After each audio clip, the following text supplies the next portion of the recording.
Um, just to be sure, thanks, Dazan. So Dazan is recording. Y'all can hear me and see me fine. Yeah? Yeah. Great. Thank you. Again, welcome everyone. My name is Simone Ganpat. I am the founder of Kyrie Initiatives, and that's based in Trinidad and Tobago. Um, we would just like to take some time to thank our partners, the Caribbean Youth Climate Justice Coalition, Young People for Action on Climate Change Jamaica, Girls Care Jamaica, Climate Tracker. So the purpose for our conversation this evening, we all know that we are inching closer and closer towards COP28. And we all recognize that youths are very important in shaping our future, and we have to do so together. Last year, this same group of organizations would have organized a similar meeting where we collated 27 demands on the road to COP27. And really and truly, it brought together youth from all over the Caribbean to workshop on our ideas and our strategies and our priorities as we headed towards COP27. And we really, really want to thank you for coming together again this year, and to the partners and organizers for doing this once again, because we know how important it is for collective action towards this important goal of addressing climate change and the climate crisis more specifically. So with that being said, I would like to introduce the coordinators of the project for building a Caribbean Youth Climate Justice Coalition, Ms. Aisha Constable and Mrs. Janelle Tomlinson Evans. So without further ado, off to you.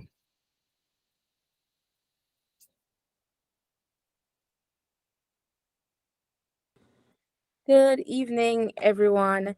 Unfortunately, when I turn my camera on, I'm frozen, and I don't know if I want you looking at my frozen face for 2 minutes, so I'm going to keep it off. But that's what I look like frozen. Thank you so much, Simone. When you said Mrs. just now, I was like, Mrs. who? Like, who is Mrs.? I forgot that my dearest friend is Mrs. Janelle Tomlinson Evans. Thank you all so very much for joining us. Thank you, Simone, for kicking us off so beautifully. Like you said, us choosing to do this again is really in keeping with a commitment of ours to continue to amplify the voices of activists and youth activists primarily across the Caribbean. The face of activism across the world and climate activism continues to have a very youthful face and a very feminine face as well. I'm very happy to see that we've been joined by other individuals this evening, and not just young women. The work that has been happening continues to be instrumental in bringing attention to the urgency of the climate crisis in the Caribbean, in demanding more urgent action from policymakers and governments. But in some instances, it continues to happen in pockets and in silos. And our real deep cause is to bring the work together, to bring the voices together, because that's the only way it's going to be as loud and as powerful as it needs to be, especially in the global context. We continue to see the agitators from the Pacific. We continue to see the agitators from parts of Africa and Europe. And ever so often, when you look across the landscape, the Caribbean voices are somewhere very close to the bottom of the pile. And again, that's not because the work is not being done. Amazing work is being done here, but very often, again, in silos, in pockets, and even those of us who are a part of this ecosystem very often do not know what's going on. And so the conversation this evening is also to help us to understand who else is working, what else are they doing. I think we have to move away from this idea that the resources are so few that we need to cordon off a turf and stick to it, and be more open to the idea of, like you said, collective action, solidarious working, and seeing the benefit of us bringing the voices and the energies and the power of collectively organizing and building a movement that is sustainable and that is transformative. So as we prepare for COP28, we will, recognizing that all of us will not be there, but for those of us who have the opportunity to be on the ground, a part of what we want to do is ensure that we are reflecting the voices and the priorities of the communities that we serve. And so this conversation this evening as well is to provide us with some additional context and information so that when we go into those spaces in COP, we are accurately reflecting what is going on. We're calling the right names and we're speaking accurately about the efforts of our colleagues here in the Caribbean.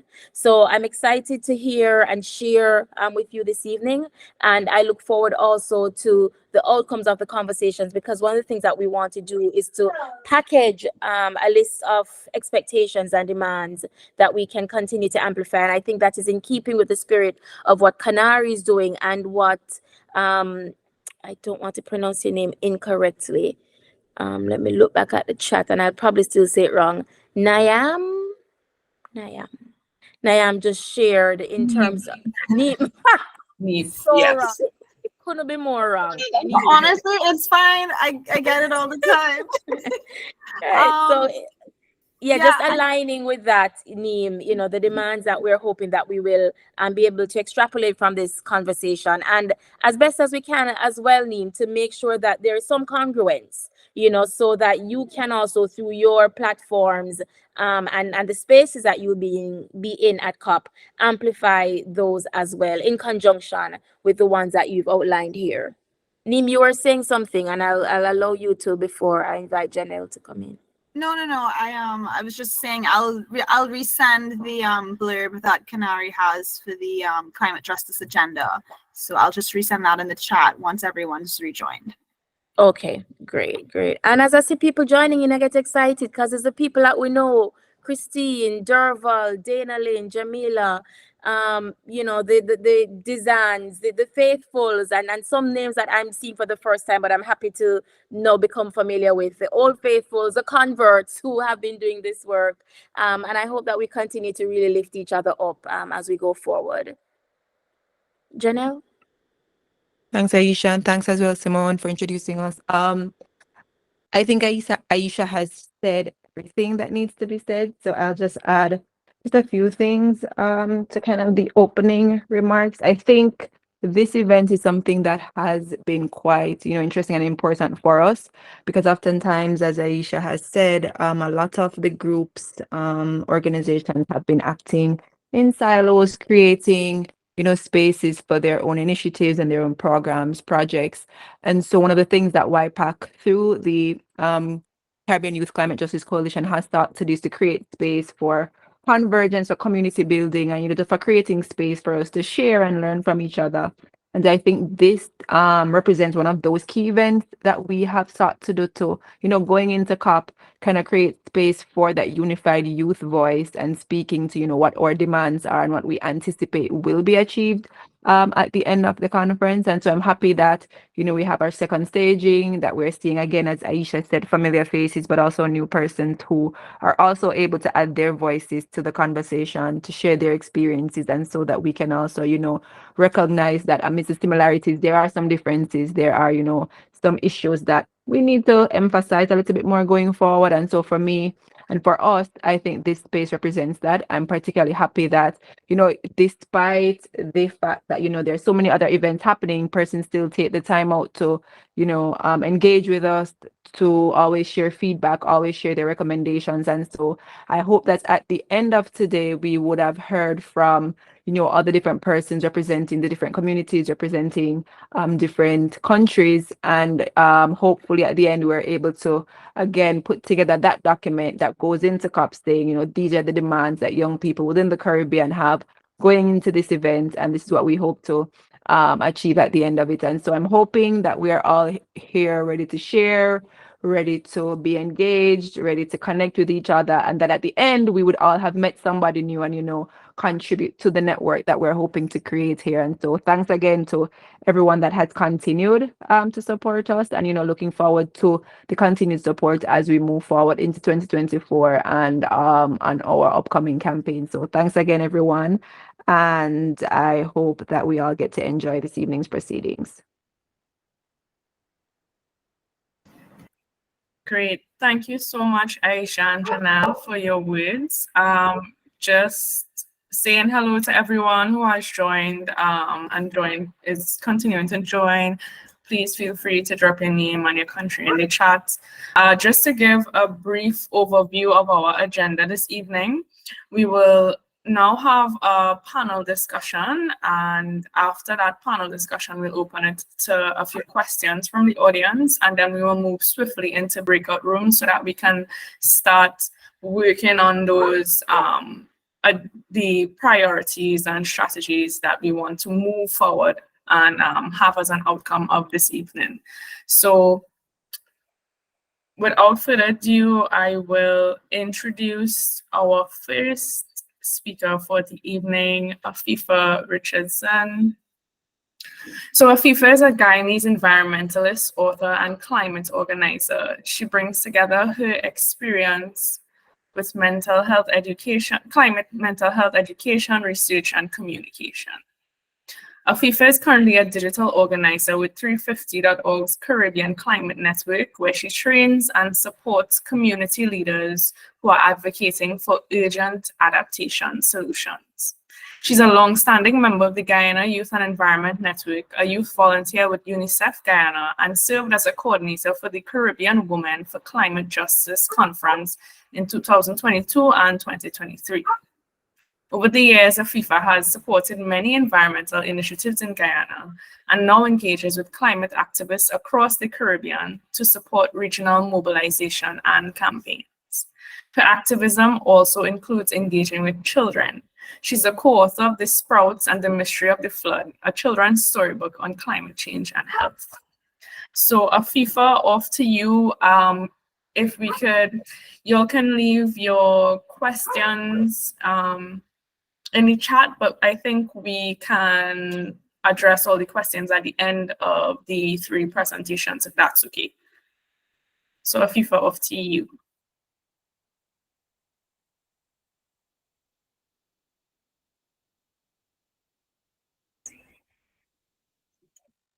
Thanks so much, Simone. I forgot to unmute for a minute there. Just confirming that you are seeing the slideshow clearly. Yes.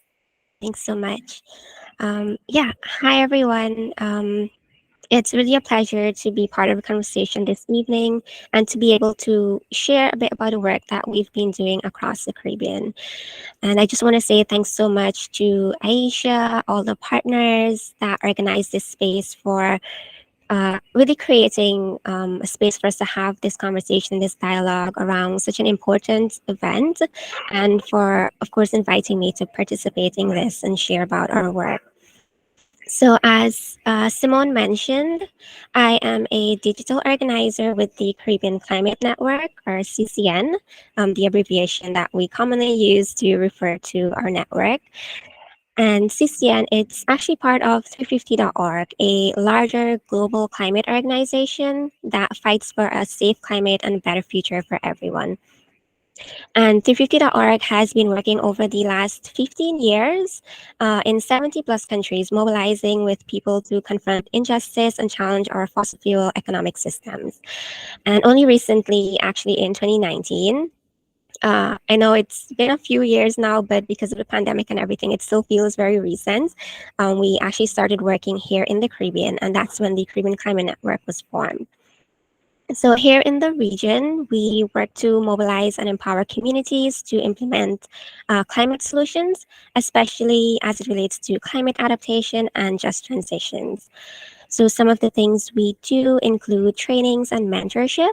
And this year we were able to provide training for approximately 50 persons on topics such as project management, fundraising, digital organizing, video storytelling, and other skills that community leaders can use to develop and implement projects in their countries and in their communities to address climate impacts that they feel and experience on a daily basis. We've also hold regional and global days of actions. and spaces for networking, both among countries in the Caribbean and also across other regions. For example, the Pacific, where we also have another 350 team located. And those networking and connections are actually really useful to learn from each other, share best practices on how we work, how we organize, because we know the Pacific, as Aisha mentioned, it's one of the big voices that you would usually hear and you would usually see persons as well in the global climate conversation, and they have years of organizing experience, and they are also small islands. So it's really good to connect with them and learn from them to know how to improve our work in the Caribbean. And in the network, we also like to organize spaces for fun because we know fighting the climate crisis can get very heavy at times. So within our network, we also like to hold spaces to relax and reflect. And in the images on the screen, this is actually some photos from a photo petition that we held for Earth Day, which is connected to our main campaign and call to action, which is calling on our Caribbean leaders to implement urgent adaptation measures to adapt our countries and communities now to save lives. Apart from this, one of our key activities this year, specifically, which kicked off this month and is still ongoing, is our Power Up Global Month of Action.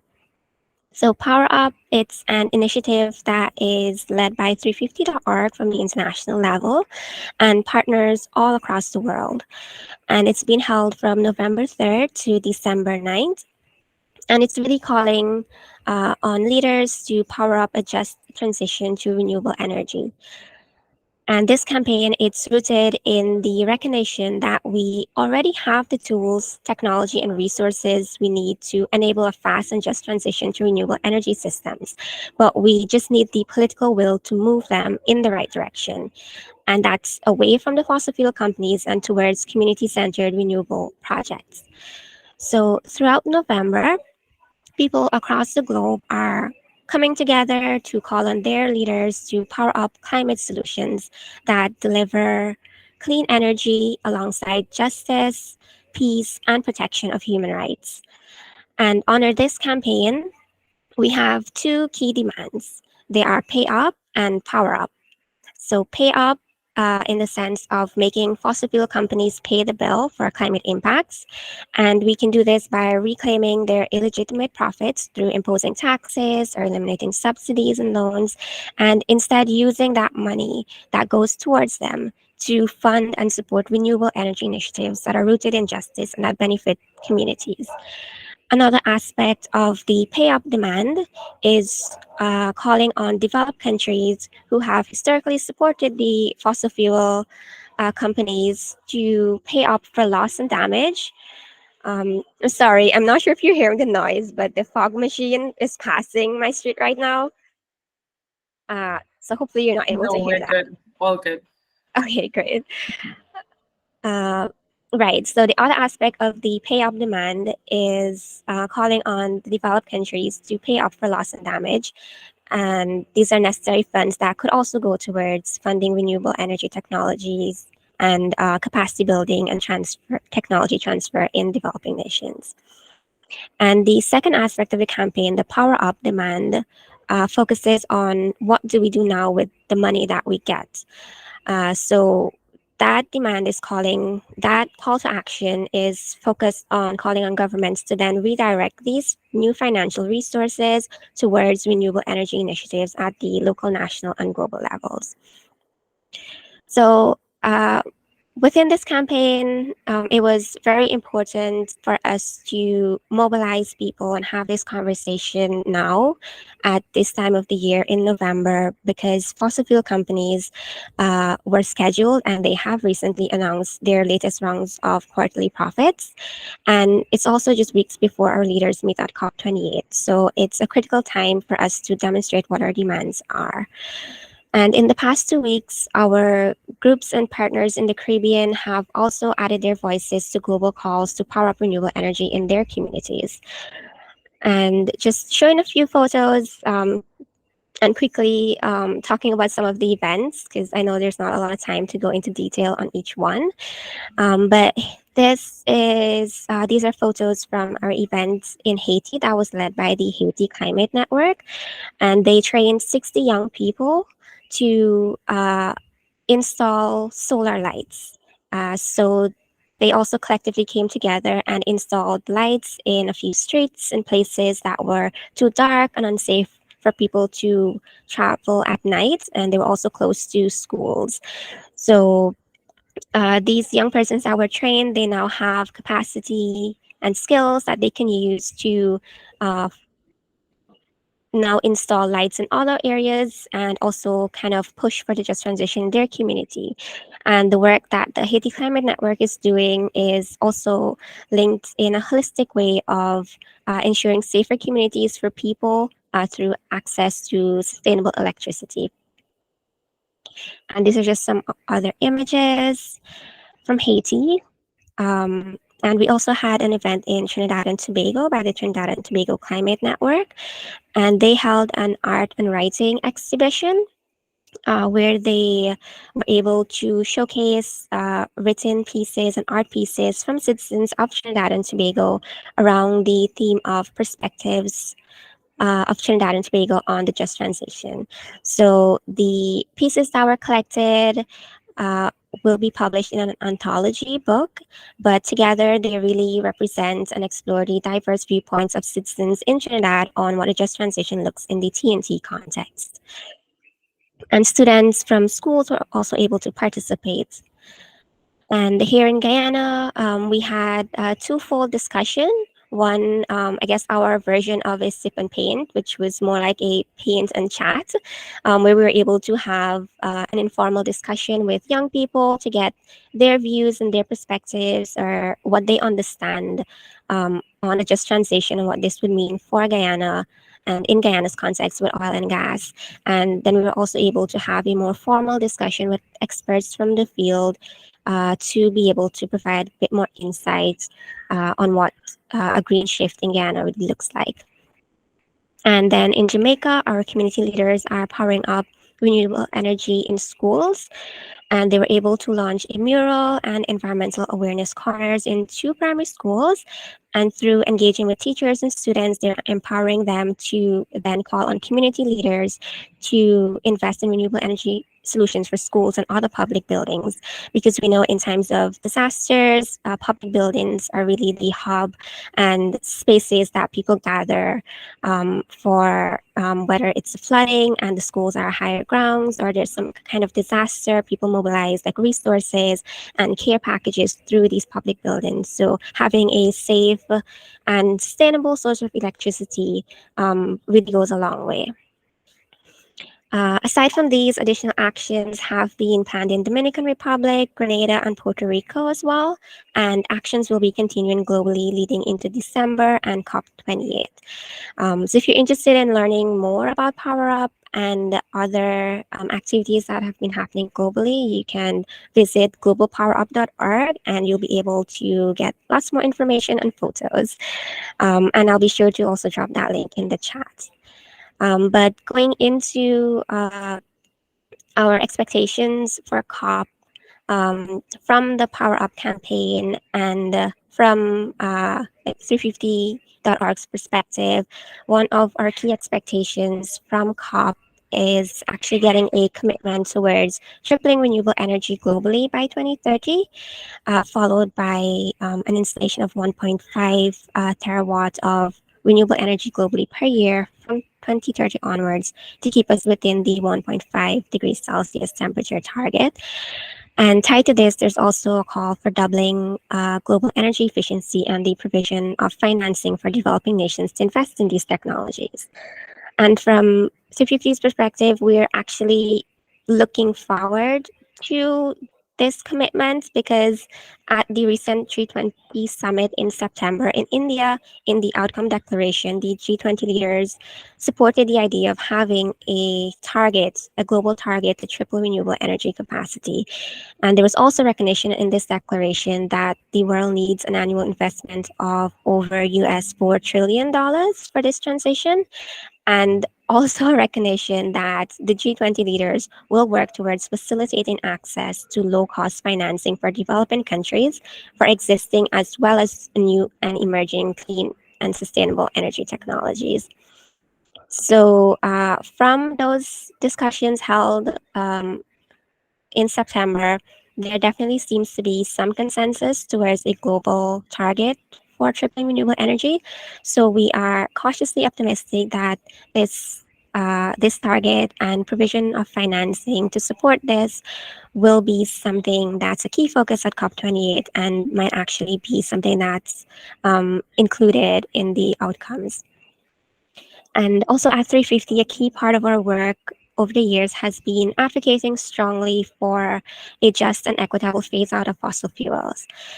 Last year, a lot of grassroots organizers and networks wanted to see this included in the COP27 cover text, but unfortunately it wasn't.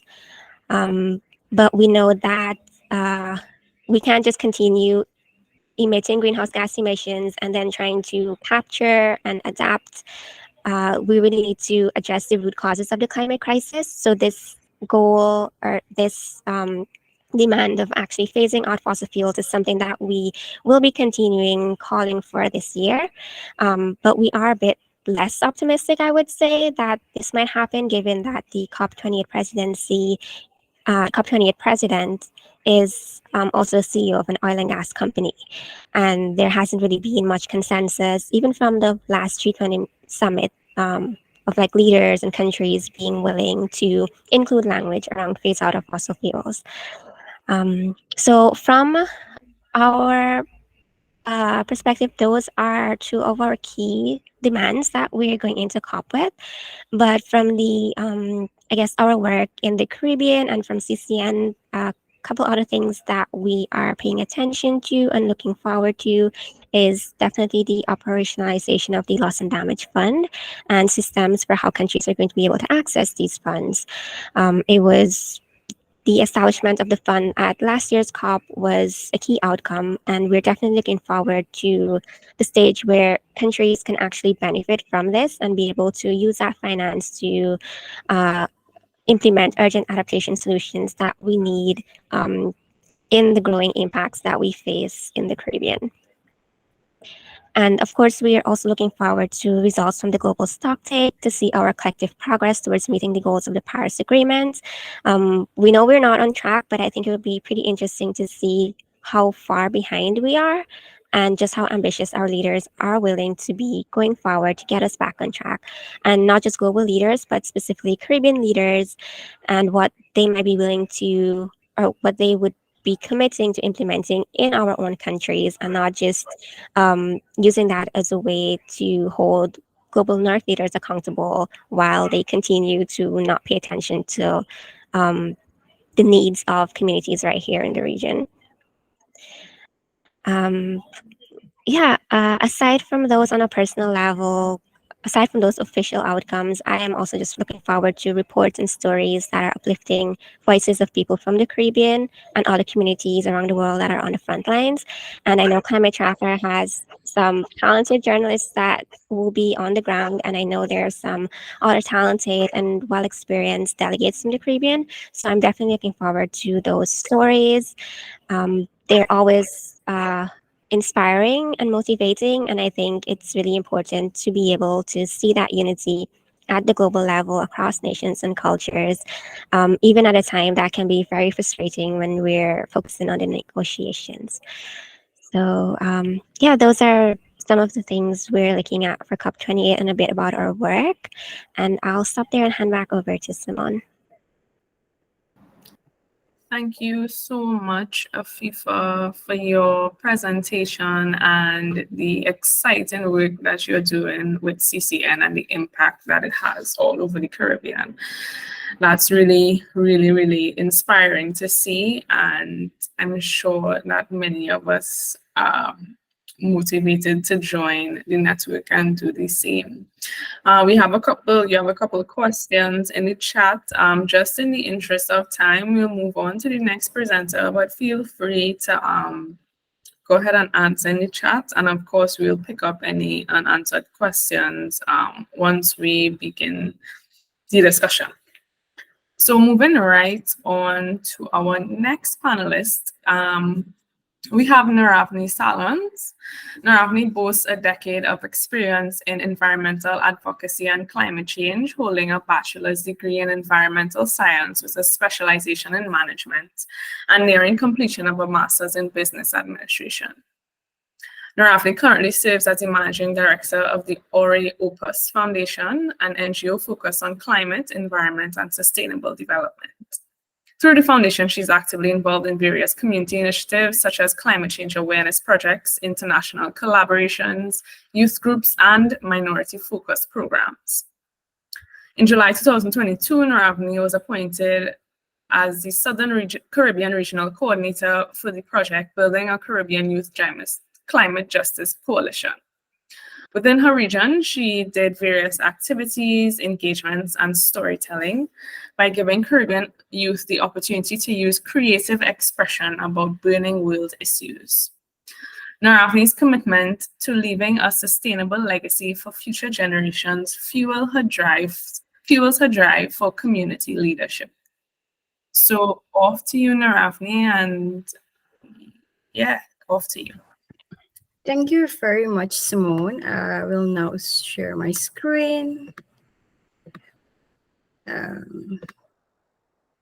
Can everyone see the first page? Yes, I think you Yes. can just start the PowerPoint presentation. Okay, thank you very much. Yes, good night, everyone. My name is Nurafni Salons, and for the Young People for Action on Climate Change, I was indeed, like last year, appointed as a regional coordinator.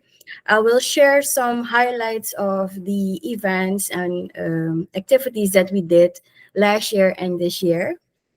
The highlights that I will be sharing today with y'all is the launch we had for the project, the poster competition, the jingle competition, a mapping report, collaborations we had with Girls Kerja, also a collaboration we had with Global Yadi podcast series, a current animation competition that is running at this moment, and also what we have in mind for our project closing.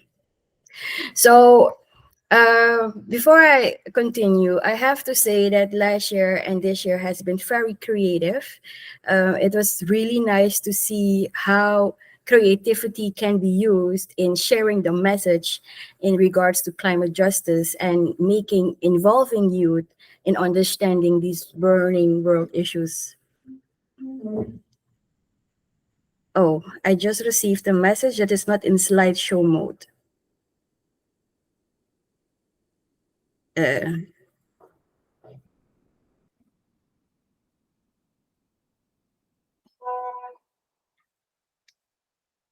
Oh,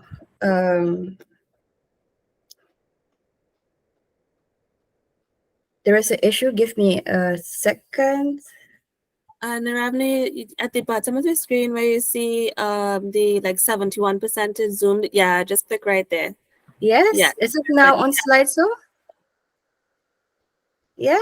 No? Not yet, no. Okay, let me start again. Right. Sorry.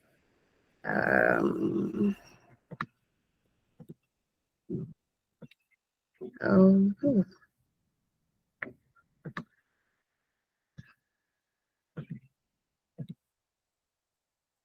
Mm.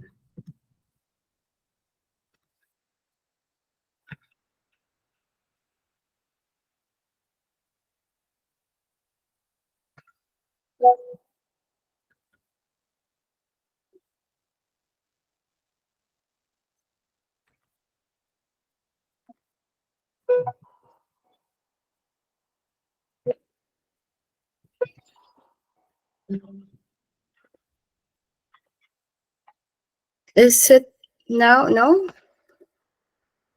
Okay, I'll try to do something else. Give me a second.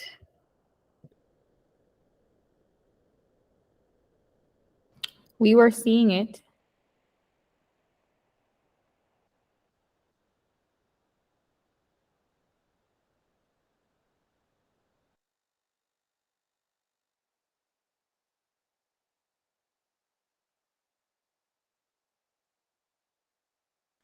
You can present it in the mode it was in then, Nuravni.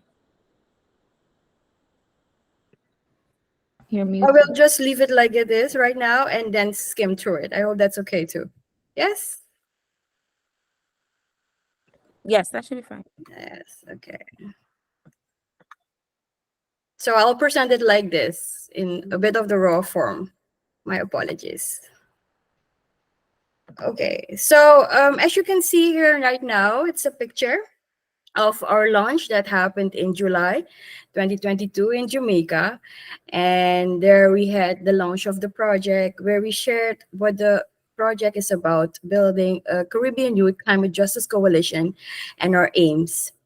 Um, we have to mention that this project is actually focusing on youth, especially within minority groups, because as we know, minority groups are people most of the time that are being left behind, especially during climate decision making. So we had that in July 2022, and before I continue, the team members are Aisha Constable, which is the project coordinator. Janelle Tomlinson is also the project coordinator. And the regional coordinators are Janelle Pert. She's the regional coordinator for the Northern Caribbean. My person, Nurafni Salons, regional coordinator for the Southern Caribbean. And Cordes Ray Walters, she's the regional coordinator for the Eastern Caribbean. As I said, it was a very creative year and very successful year because we did different activities. We started the year 2023 with the poster competition about climate justice, and the themes were climate justice and youth, climate justice and people with disabilities, climate justice and the maroon communities, and climate justice and the indigenous communities. And this poster competition actually took place in the Southern Caribbean from January till May 2023. This was the winning poster, very beautiful poster. The lady that made this is Xiomara Cromotirto. She is from Bonaire, and she's the first place holder. Her poster focused mostly on youth. Then we have here the second and the third. The second is from a winner in Suriname, and the third is also, both are winners from Suriname. And these posters also focus on the injustice, the climate injustices that are happening within the indigenous communities. The fourth place holder is Rafael Sidul from Suriname, and he also focused on climate justice and the youth in the Caribbean. And the fifth place is Tumilia Inarshing. She's from Guyana. What actually was very nice to see about this is that when you give youth the opportunity to express themselves through art, you get the most wonderful pieces that actually tell a message. We as a team were really surprised and happy because these are wonderful creations. So after that, we did the launch of the winners on World Environmental Day on Monday, the 5th of June. And we did that during an environmental poetry night, where we also offered youth in the Caribbean a platform to share their spoken words they had about Mother Earth and how climate justice can prevail. So this is one of those spoken words that one of our participants did before the announcement of the winners. And this is really a really nice piece that spoke to all of us. Then the next thing we did was another competition, and that was the climate justice jingle competition. And that was actually held in the Northern Caribbean from May till July 2023. And I'm now going to let you listen to the winning piece. Please let me know if you hear the audio. Don't want you about climate. Who no start climate? Let me tell you about climate change. Let me tell you about climate change. If you don't want the whole earth rearrange, pay attention to climate change. This are no fun, this are no laughter. Climate change affect natural disaster. Whether you use a wheelchair or a cane, that can make your cross rise in water. Access for you, access to me, access for all and we can't you see. Access to people with disability, global warming, national society. Let me tell you about climate change. Let me tell you about climate change. If you don't want the whole earth rearranged, pay attention to climate change. Access to you, access to me, access to all and we can't you see. Access to people with disability, global warming, mash up society. Be a positive change for the climate. Yes, yes, yes, yes. Yeah. This is such a wonderful piece. You know, you're just swinging and you hear the music, but it also has a really great message. And like Aisha mentioned in the chat, the lady that wrote this and sung this as well is Shana Russell, and she's also a lady with a disability. So this is really nice. This is really nice. And then the next thing I will be sharing about is the landscape assessment of youth-led climate justice action in the Caribbean. We did a landscape assessment within the Caribbean, and um, the results that came from this assessment is as follow. There was a survey done, and the survey shows that an overall high and growing level of interest in the climate action among youth-led organizations has been notified. Goals generally had similar themes along the lines of education, advocacy, public awareness, and capacity building for target groups. Young people and women were the most common beneficiaries, followed by Indigenous people and the LGBTQ community. However, and this is actually, I think every organization, youth organization, NGO, is dealing with in the Caribbean, and that is that most organizations reported difficulties in donor relations, including fund acquisition and cultural barriers to cooperation. So this assessment is available, and you can always reach out to us through email or WhatsApp also, and if you want to receive this assessment. And then the next thing I'll be sharing about is the collaborations that we have been working on in the past year. This year in 2023, we did SKN, or the St. Kitts and Nevis Girls Climate Summit, where 30 girls from St. Kitts and Nevis spent the day in seminars and workshops on adaptation, climate justice, and loss and damage. And as you can see on the pictures, it was a very wonderful day, but the use of art and creative expression has been also implementing during these sessions, so that we learn through expressing ourselves by using creativity. It was a really nice event, as you can see. The next thing we have also going on this whole year, and this was very beautiful, is the podcast series in collaboration with Global Yadi. Global Yadi is a podcast series that is actually done by Dana Lynn Swaby. And we did that in collaboration with her. And the podcast series was about the Climate Justice podcast series. And it addresses a range of different topics, including the intersection of queer justice and climate justice for persons with disabilities, and the Maroon and Indigenous people.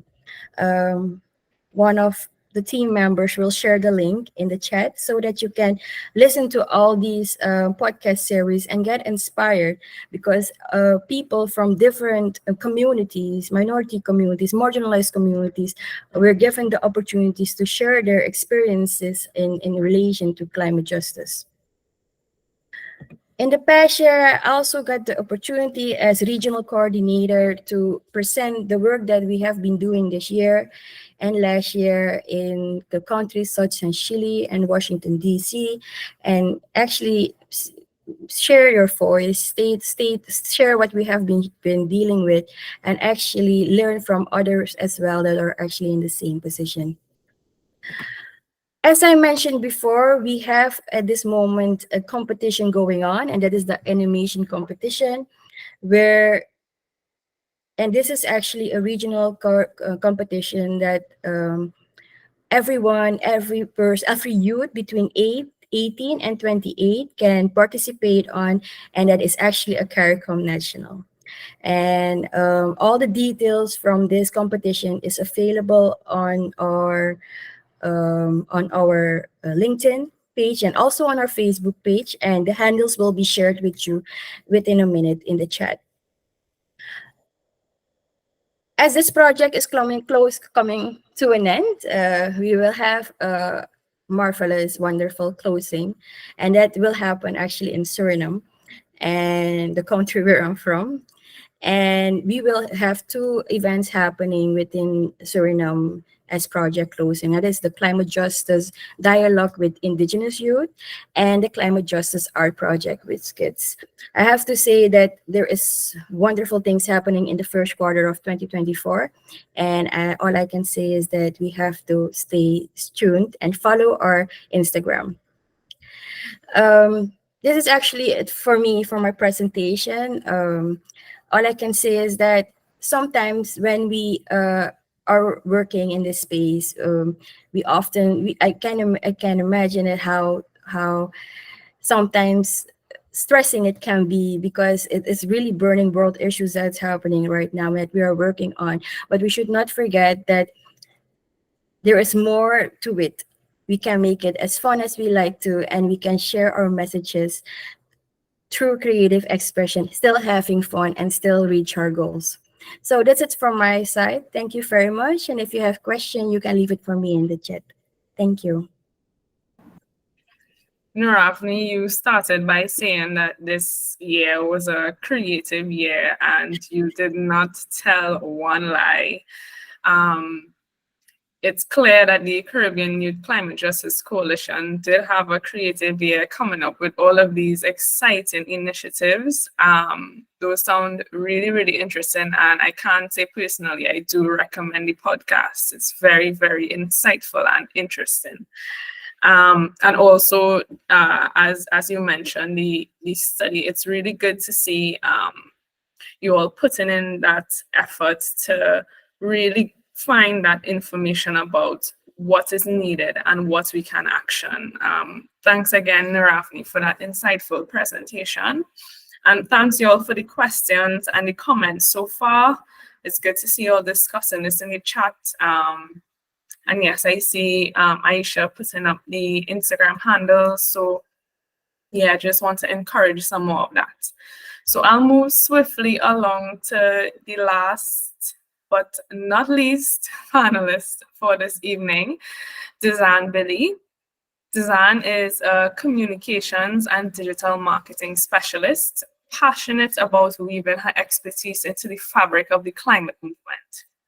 She thoroughly enjoyed pursuing a master's degree in global studies, which led her to dissect the intricacies of global environmental governance's effectiveness within the biodiversity agenda.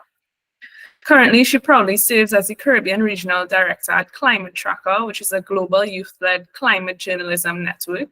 And she's also a mentor with Girls Care, a Caribbean movement for young climate feminist activists. At heart, she's a writer, and she uses her love as a climate change communicator. She enjoys fostering dialogues and publishing insights with a focus on biodiversity, climate policy, food security, and youth. Previously, she's worn the hat of president at the Caribbean Youth Environment Network in Trinidad and Tobago, and over the years proudly represented her homeland as both a spokesperson and reporter. She's also currently an island ambassador with Island Innovation. It's off to you, Dizan. Thank you so much, Simone. Can you just, can somebody just let me know if you can see my screen? Because we can see your screen. Okay, great. So hello, everyone. My name is Dizan Billy, as Simone said. And I just want to say, wow, thanks so much to Nirvani and and Afifa as well for sharing the amazing work that you're doing. I think it's fantastic, to see just how creative and insightful Caribbean young people can be, and that's something that often goes overlooked, unfortunately. But that's why we're here. We're here to get our voices out there. So I'm from Trinidad and Tobago, first of all, and I want to thank you, the team for considering Climate Tracker to share a bit about the work that we do in the Caribbean. I think that it's really important for us to continue doing collaborative work and not act in silos. So I work at Climate Tracker, as I said, but who or what is Climate Tracker? Basically, we're an international non-profit organization, and what we do is we try to support, train, and incentivize better climate journalism globally, because we believe in the power of journalism. We believe in the power of communications, but more importantly, or also importantly, we recognize that many young journalists and communicators don't have the training or resources. Or the support that they need to identify and tell the climate stories that they want to. And what we also recognize is that that challenge is often the greatest in countries where, the climate impacts are the worst or the most. So what we do is we partner with awesome organizations around the world to fill the gaps and to act as a sort of a springboard for climate and environmental journalists to tell the stories that are so desperately needed. So some of the regions or the regions that we prioritize, these are the regions that we work in currently. We work in Latin America, we work in the Caribbean, we work in Africa and Asia. So these are the regions, if you Google Climate Tracker, these are the regions that you'll see our fellows reporting and telling stories from. So what do we do? How do we do this? Basically, we provide training. So one of the key areas for us is training and through fellowships for young journalists from around the world to tell these stories. For instance, we're currently in the process of mentoring a batch of journalists from multiple countries across the region in the Caribbean to understand climate justice, specifically what it means for the Caribbean, and what the climate justice stories are in the region, because, the Caribbean climate narrative is not what's mainstream. If you put on the TV and you look at BBC or you look at CNN or wherever you decide to get your news, mainstream news, you're not going to find out what's happening on the coastline of Jamaica, or you're not going to hear about the plight of the farmers in Trinidad and Tobago. So that's what we're really about, is training our journalists to be able to identify and tell those stories as best as possible and give them the opportunities that otherwise, unfortunately, would not be available. We also conduct action-oriented media research to better understand what the biggest challenges are, what the trends are, and what the obstacles are to powerful climate reporting around the world.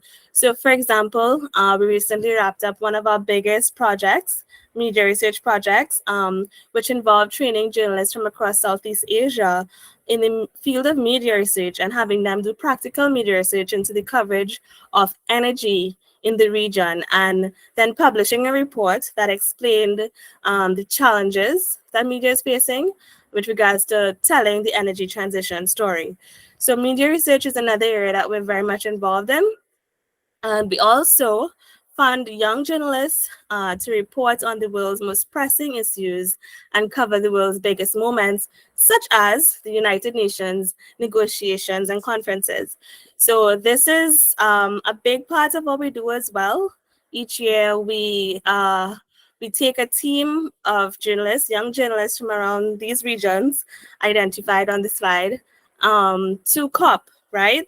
And that's what we're talking about here a little bit today, is COP28. And I'm just really happy to say that this year we have the largest Caribbean COP team that we've ever had since we started in 2015.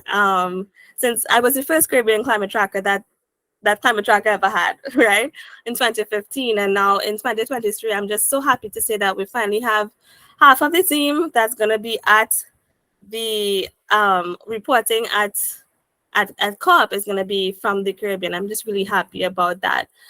And then something else that we do is that we support global collaborations between young climate journalists and newsrooms and NGOs.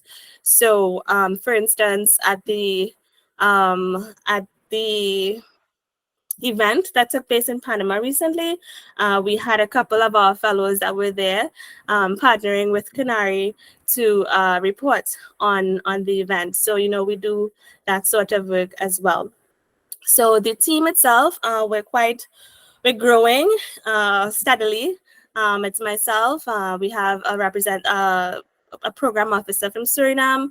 We have a journalism mentor from Belize, and we have a podcast editor from Jamaica. As I went through all of this with you already, what we do, right? We are just really happy to see that, clearly the gaps were there, and we've been able to try our best to help fill those gaps. Over the past 2 years or so, we've probably worked with about 70 something journalists in just 2 years across the region. These are just some of them from different countries, and these are the countries that we've worked in so far. Quite a couple. The current Climate Justice Fellowship that we're doing is wrapping up at the end of November. We're actually working with 15 fellows from 11 different Caribbean countries. So it's something that we're very, very, very, very happy about. Some of the stories that have been told, you can find it on our website at climatetracker.org.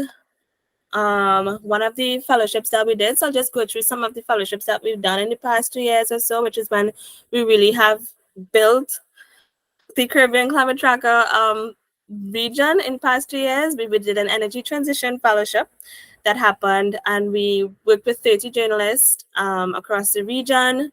Some of the stories that they did regards to Guyana, Trinidad and Tobago, and carbon emissions and the oil boom in Guyana. These are just some of the stories. The energy transition, just transition for Trinidad and Tobago. Another big fellowship that we have is the Climate Justice Fellowship, which I mentioned. And so part of this is that they're doing a couple different things apart from publishing stories. At the end of, we'll have had about 170 stories, climate justice stories, but also part of this is also engaging in new media. So with regards to newsletters and videos and social media stories and so on, is really, trying to encompass as much as possible with regards to the media landscape. These are just some of the stories. Like this one that was told about the Under the Caribbean Sun was one of my favorites, just looking at the impacts of the heat on people who work outside. Things that we don't really think about, right? Is really what climate justice is all about. It's just a screenshot from one of our trainings, so you can see some of our fellows. And another program that we had last year was the Citizens Climate Journalism Fellowship, where we incorporated some people, like citizens journalism, right?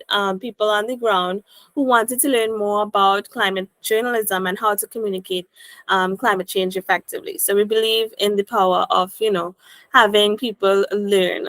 And these are just some of the stories that came out of it.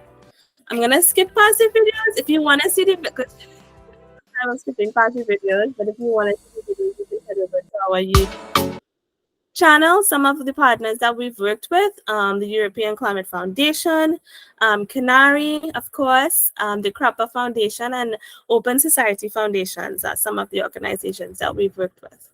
So that is us in a nutshell, and I just wanted to also, in the chat, I'll drop like links to our newsletter that you can sign up to, our podcast that you can subscribe for, and I'll also drop a link to the announcement of our COP fellows so that you can follow them and stay in touch with the stories that they'll be producing during COP. So that's it, and I'll pass back to Simone.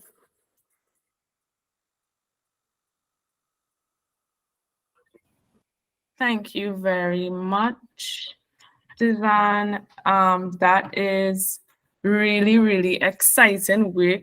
And I really, really love the story of how just one you turned into so many people benefiting from this skill building and skill sharing.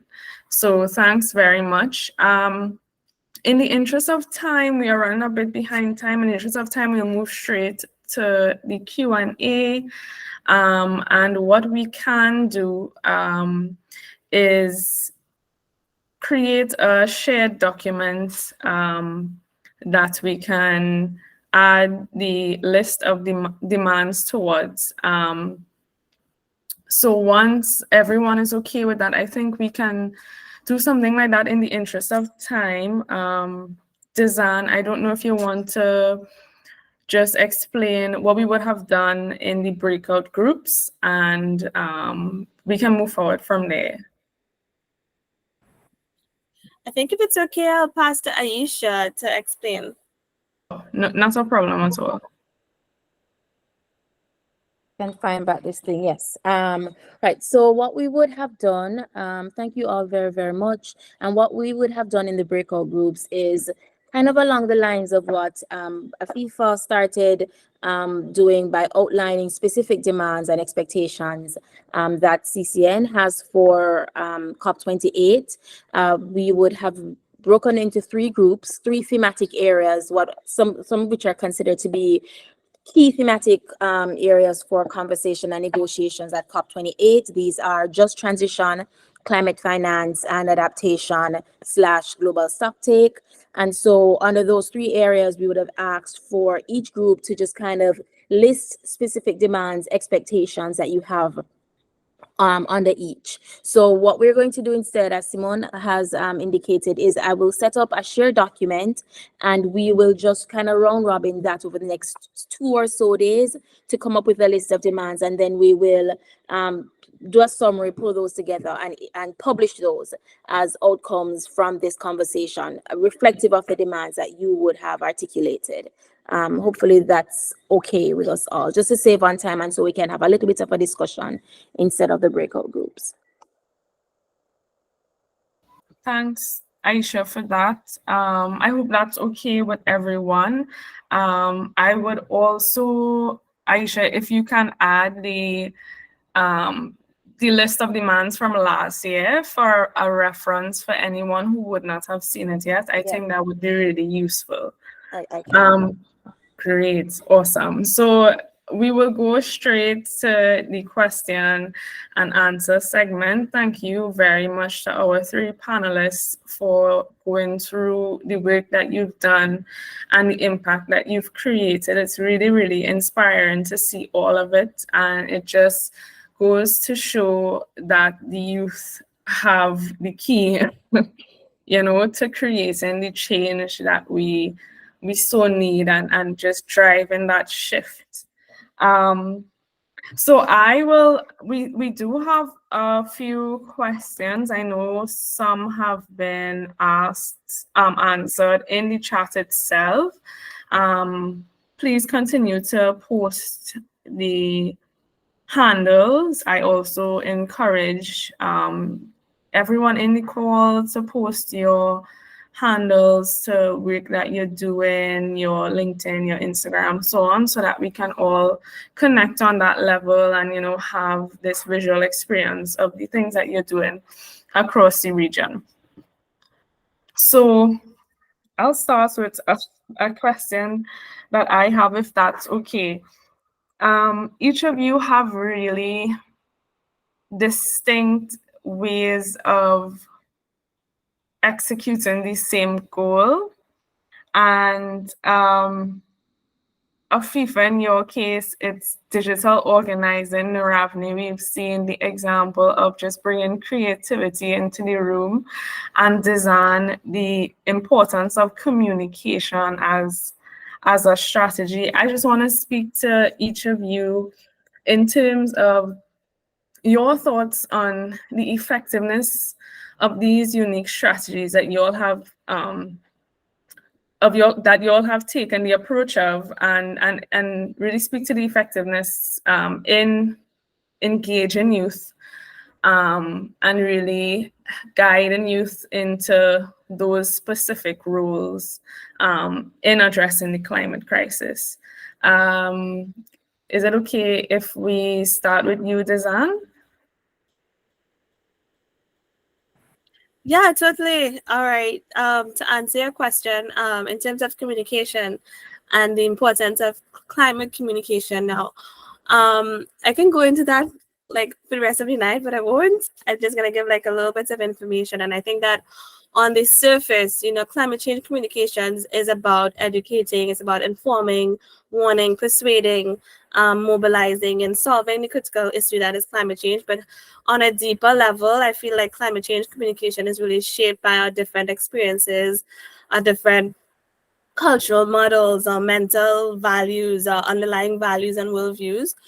But what I realized is that in working with young people, specifically from the Caribbean, in climate communications, is to understand just how unique our perspective is. Because working and like being involved and interacting with people from around the world for like almost all of my working adult life, one thing that I've learned is just how much people don't understand the region. People think that they have an idea of what is happening here. People think that they have an idea of what the region is, what the Caribbean is. Um, but half of the time, or like 65%, 75% of the time, that picture that people have of the Caribbean is not accurate. And for that reason, I feel as though that inspires me to just continue empowering young people to tell the realities of what's happening in the region, through effective climate communication. And in previous times, the model for communications, was very much composed of a messenger who transmits a message through different particular channels to a specific audience. But, we live in 2023, last time I checked. And in modern times, the transmission model is very different. The old transmission model for communicating something like climate change is way too simplistic. So there's absolutely nothing passive about today's audience. People don't just sit in front of the television anymore and just receive information conveyed to them. We have a variety of communication methods, strategies, techniques, and channels available to us today. And in many situations, and I'll just try to wrap it up, but in many situations, you know, um, it's important to understand that communication occurs within a very rich, very highly complex and dynamic system, and understanding who we're communicating to. If it's, if you're telling a story and you want it to reach a specific audience, you have to understand all the different ways that society is built, so that your communication strategy, or the message that you're trying to portray actually reaches people in a way that they can understand. So I'm never gonna encourage like one of our COP fellows, for instance, to write a story about loss and damage and just go like deep into loss and damage, the history of it, and the fact that Caribbean countries wanted this thing like 30 years ago, but like go into it like all technical and in a way that somebody who's reading the newspapers, or or looking at a video on TV or online, has no idea what loss and damage is at the end of the day. You have to really touch people or reach people where they are and what they can understand. And the landscape for that, for climate communications in the Caribbean, is just very wide. And I like was moved to tears when I saw, when I listened to that video, that audio that Nirvana played, and I saw the posters, because the creativity of young Caribbean people it just goes underplayed. And so I just want to wrap up by saying that in all that I've learned over the years in climate change journalism, climate communications, climate activism, is to the importance of understanding your audience, understanding how to portray information in a way that people can understand and feel empowered to do something about it. Something as simple as, like, recently I remember somebody saying, the difference between having a headline as the climate crisis XYZ versus saying, like, heat in the place, like, which one is actually going to like make you move and feel something. So yeah, I think it's just important to understand what it is you're trying to say and who you're trying to say it to. If it's a high level like government official, you need to do something different, So yeah, I don't even know if I answered your question, but that's just like, yeah, that's my key takeaway in terms of young people of the Caribbean and communicating climate change.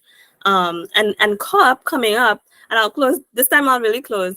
COP coming up. One of the big things for us coming up is loss and damage. That loss and damage fund that has nothing in it, and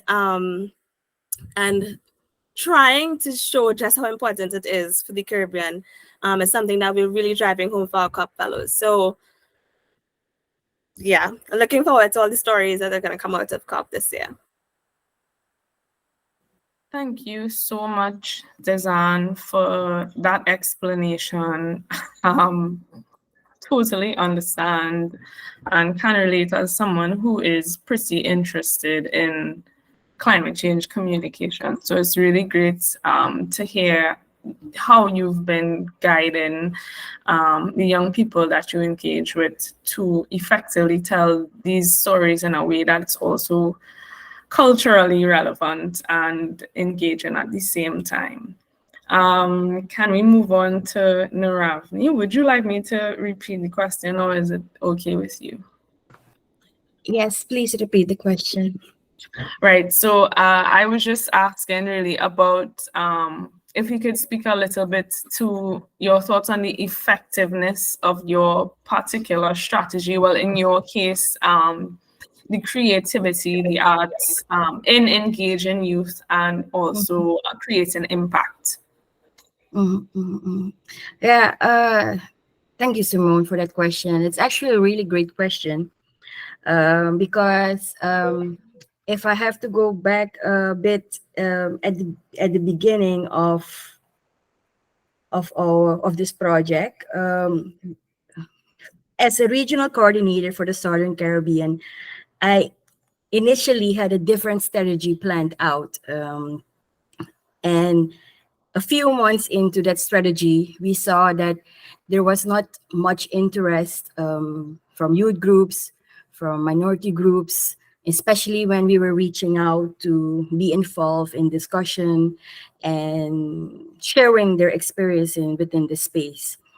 So we, as a team, had to do an analysis of why that was happening, and we came to the conclusion that climate justice is first of all a new definition. Not many people are aware of it. Not many people know about it, but also not many people know that they are actually dealing with it from day to day. So when we realized that, it was about time that we that we actually created a different approach to this matter. And I have to say that um, when I from personal experience, when I was a kid, 6 years, 7 years, 8 years, 10 years, there were different competitions back then, essay competition, painting competition, and drawing competitions. And I remember they were all about saving the environment, climate change, ozone layer. And I was actually participating in those competitions, and I won a few of them. So that's also something good that came out of it. But the most important thing I have to share is that back then it was actually using creative expression, learning through that experience, and actually writing something down, which you can share with a broader audience, because everyone loves art in some form, if it's music, painting, whatsoever. But look at now, years from now, 10, 20 years from now, I'm doing the work. I'm in this space. So actually, for me, that was something that I use personally to implement in my work, and use that experience and also implement it and involve other youths into becoming a part of our climate justice coalition, by sharing how they see the world, how they want to solve certain issues. And And yeah, it worked. It worked. As you can see, it worked. We saw the beautiful compositions that came from the poster competition. Miss Sonara from the Jingle competition, such a beautiful piece. You know, you can listen to it, I can listen to it, but we can also share this globally with everyone. We can all listen to it, and so that's why eventually this became a huge success, and I think a great learning lesson for us as a team, for me as a regional coordinator, but actually for everyone, to use creativity to share the message and reach a broader audience, because we all love art and we all love expressing ourselves, and giving youths and people the opportunity, the platform to do so. Wonderful. Thank you. Thanks so much, Naravni. I think that's just amazing. It's good to see young people being guided to express their creativity. And I think it's a double win. You know, you set an example for what can be done, and then we get so many beautiful pieces of work that really connect on an emotional level. So we'll move swiftly on to FIFA. And I think after this, in the interest of time, we'll open up the floor to maybe one or two questions from the audience. Thanks, Simone. And I really love the responses from Naravni and Dizan. And I think bits and pieces of both of those responses relate to like the work that I do with digital organizing. And I mean, if we're thinking about young people and whether digital organizing is effective, I mean, given that everybody is glued to their phones, their computers, everybody's on the internet, everything is digitalized today. Like, of course, digital organizing is going to have a big impact.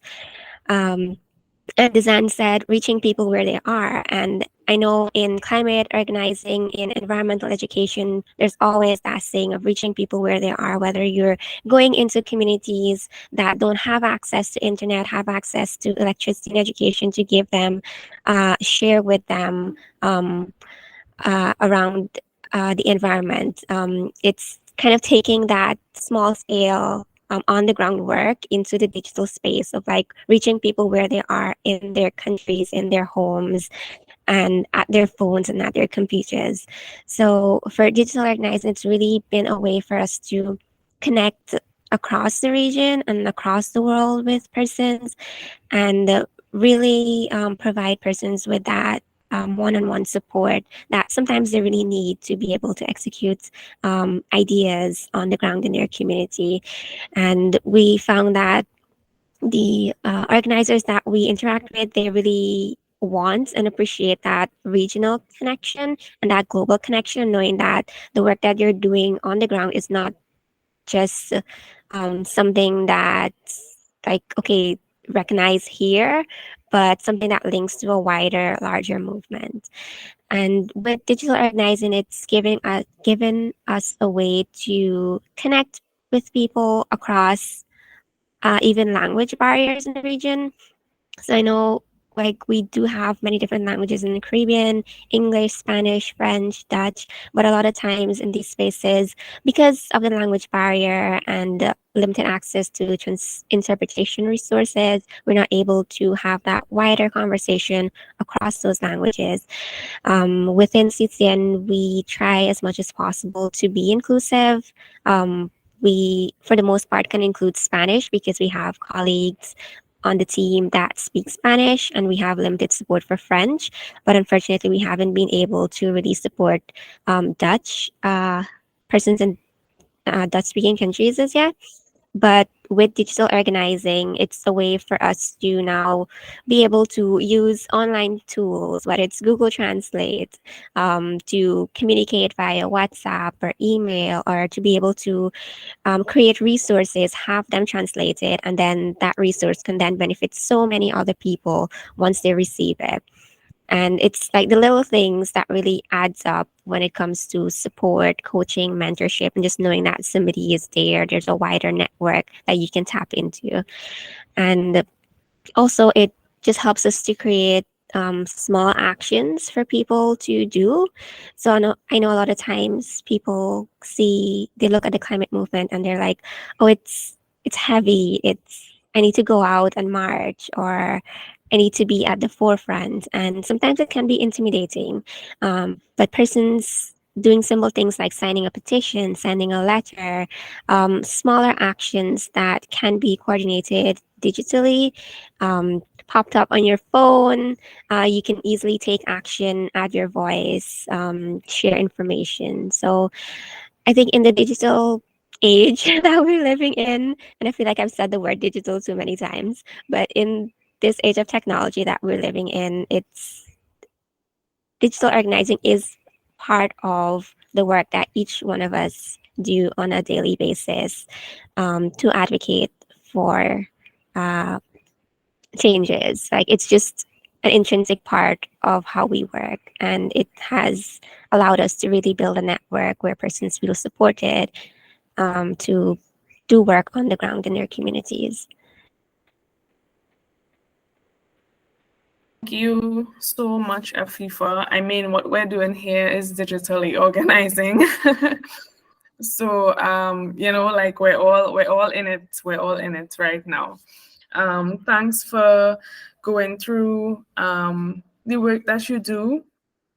I think that it's the age that we're in right now, and will continue to be for the foreseeable future. And it's great to see you all really harnessing the power of digital organizing, as well as towards inclusivity. So that's really, really great to see. And it's definitely a step. It takes a lot of resources to be able to present in many different languages to different audiences. So kudos to your team, and really an example for what we as a region can aspire to. So with that being said, I will open up the floor to a few questions from the audience. If anybody has a few questions, now is your time. You can raise your hand.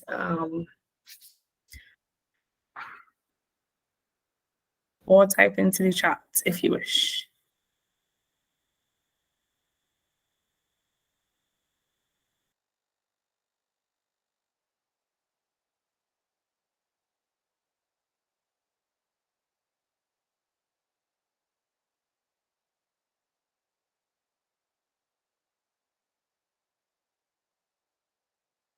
I don't see any questions right now. Please feel free to leave comments as well. I see you already. I was gonna unmute my mic.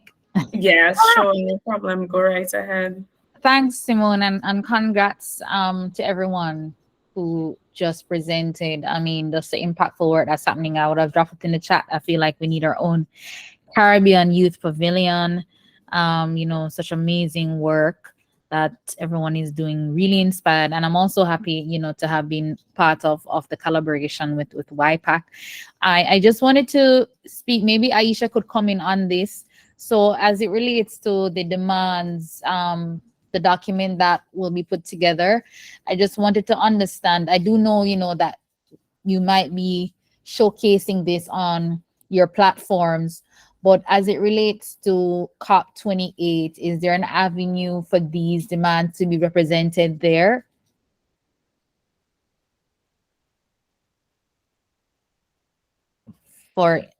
Yeah. Sorry, I'm just struggling to find back the right tab. Yeah, we're just gonna give them to Neem because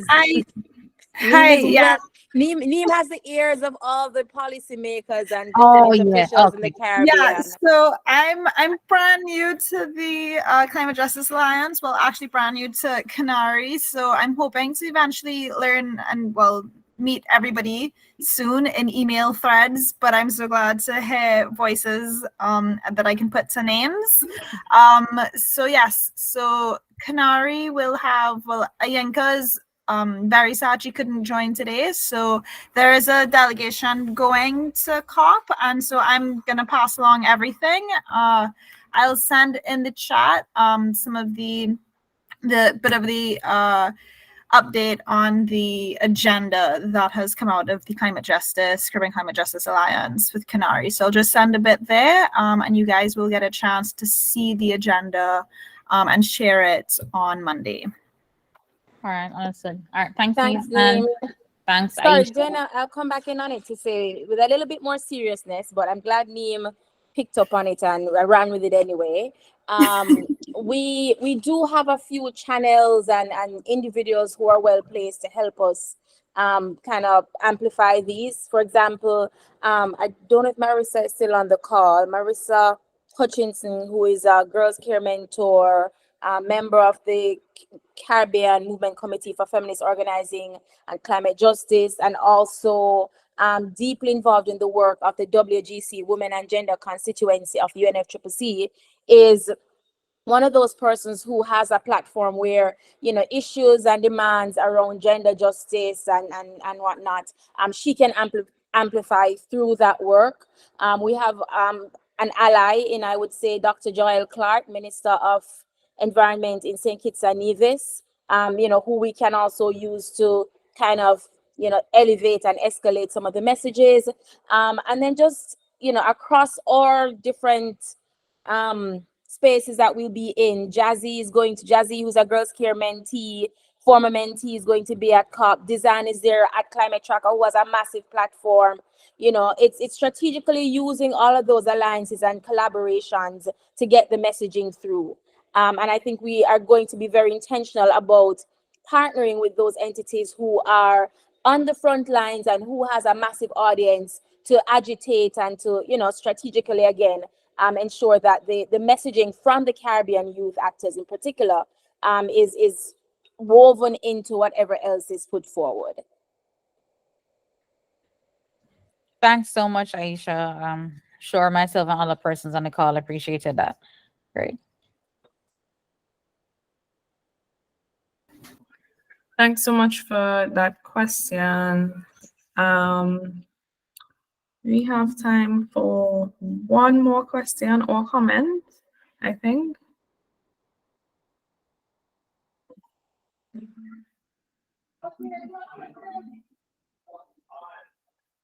If not, we can move along to wrap up. I would just like, oh, my camera is not on. Awesome. I would just like, in closing, if each of the panelists could give a one-liner, maybe a one-line on your hopes for the future for young people for and beyond COP28. So can we start with Afifa, just one line of your hopes for that?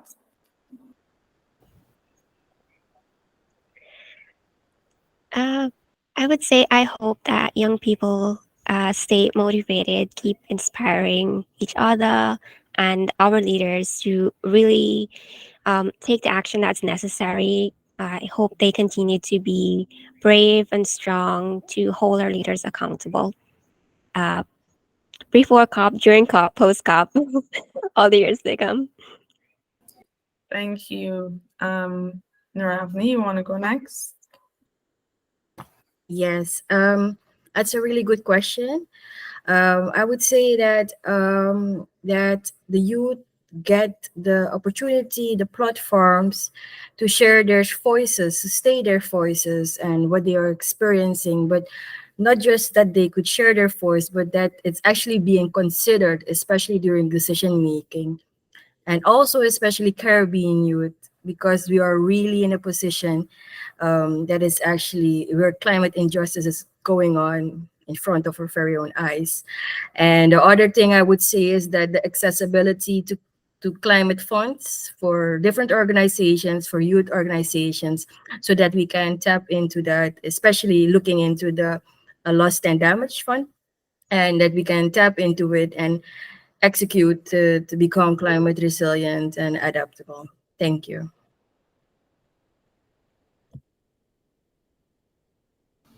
Thank you, Dizan.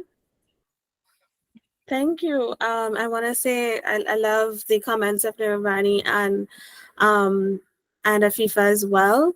I guess what I would add to it is that the presence of Caribbean, the more that we can get the Caribbean youth to be engaged in things like COP, not just COP, but outside of it in terms of climate justice movement, in the climate justice movement in the Caribbean, I think it's really important. It's a testament to the power as change makers in the global fight against climate change. Because the energy, the creativity, and the determination are driving forces behind the future. That's not just sustainable but thriving. That's the kind of future that we want. So I just want to say, remember, every action that you take, every voice that you raise, it contributes to a chorus of progress. So don't ever feel, I mean, we all feel that sense of am I doing enough? And that kind of like, is what I'm doing making a difference? But remember that, you are a drop in the ocean and we need all of it. So in this moment, just don't give up, just continue being involved in the movement. That was a great way to put it. I also want to just say this: you are a drop in the ocean. Dizan told me that the first time I met her, well, the most recent time I met her, Dizan and I went to the same secondary school.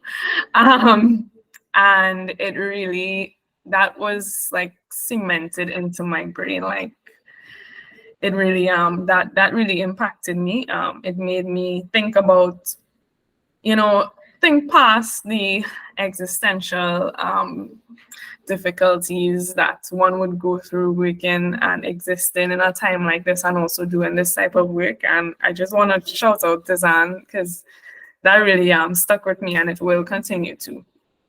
So on that note, I want to close off here, but just say a really big heartfelt thank you to all of the participants who came and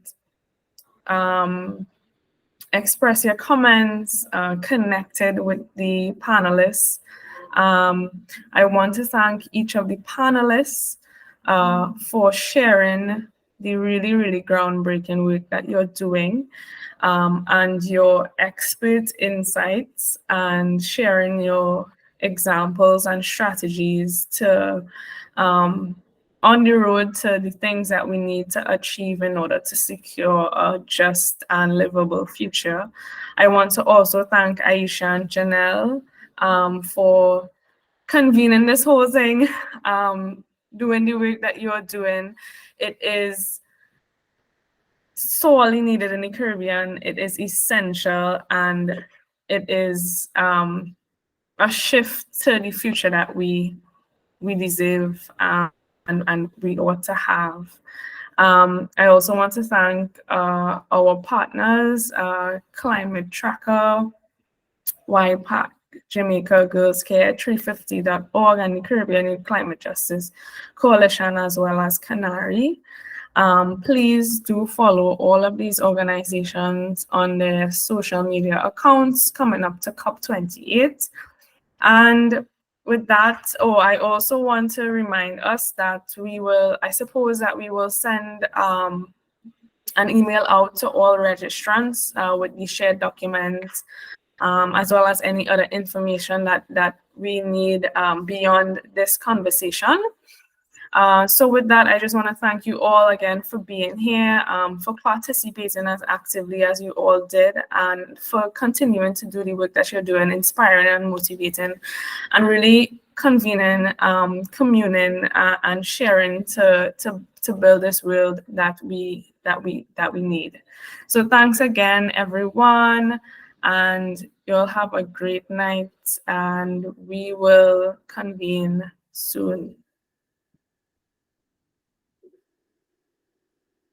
Bye, everyone. Thank you. And to those of you going to COP, travel safe. Good night. Bye bye.